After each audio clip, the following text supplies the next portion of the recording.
混合型解鎖音域，聽下係咪真嘅？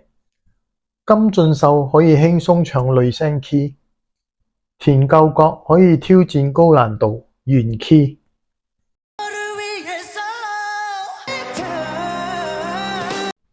佢哋兩個都有一個共同點，都係混合型。今日就睇下混合型喺佢哋嘅身上點樣令高音有更加多嘅自由。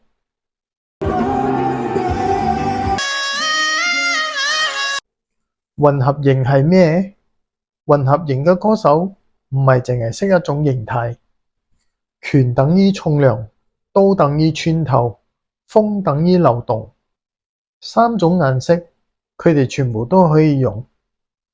佢哋可以隨時權變刀，刀變風，甚至可以三種同時出現。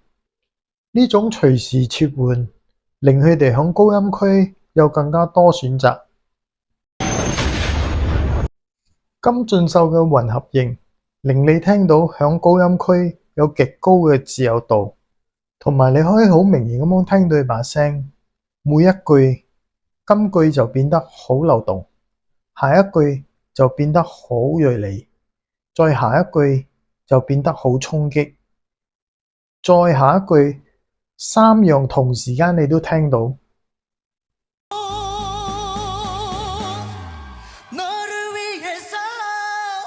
呢首歌原 key 係女聲音域，但係佢唱原 key 仲要唱得輕鬆。呢個唔係唱到，而係介於。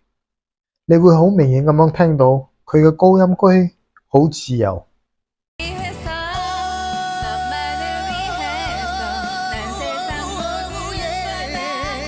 田柩國嘅混合型令你可以聽到可以挑戰高難度嘅原 key。安呢首歌嘅高音階係女聲錄嘅，本來就唔係男歌手嘅舒適區，